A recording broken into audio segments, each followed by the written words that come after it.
Alors, pour transformer cette équation-là, pour avoir la réciproque, pour trouver la réciproque, ben, je vais utiliser la façon directe, qui est d'abord de mettre ça en forme canonique. Donc, je dois mettre en évidence mon 3 pour dégager mon H, ici. Et là, je sais que ça va me donner une degré 2. Le degré 2 est sous la forme y est égal à a bx moins h au carré plus k, ici. Alors, je vais cibler mes paramètres ici. Le paramètre B, c'est 3. Le paramètre A, moins 1 demi.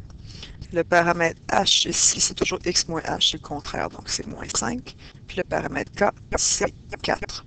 Alors, je sais que dans ma fonction degré 2, l'inverse du B devient le A. Donc, je vais avoir un tiers ici. L'inverse du A devient le B.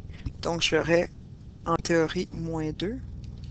Ici, x moins h. Le K devient le h. Donc, j'enlève 4.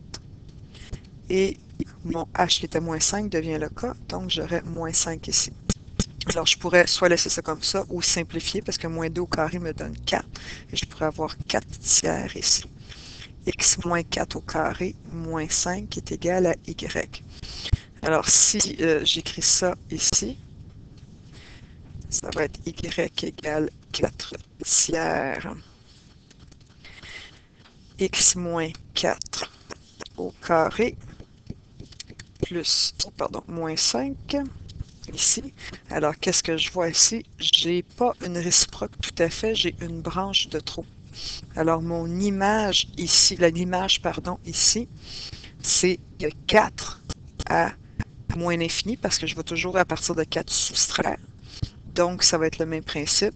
Donc, mon y doit être plus petit que 4 dans le domaine. Alors, si je l'écris y plus petit égal à 4, oups, x, c'est mon domaine, pardon. C'était l'image de ma racine carrée, mais le domaine de la degré 2. Et voilà, on a notre réflexion. C'est cela!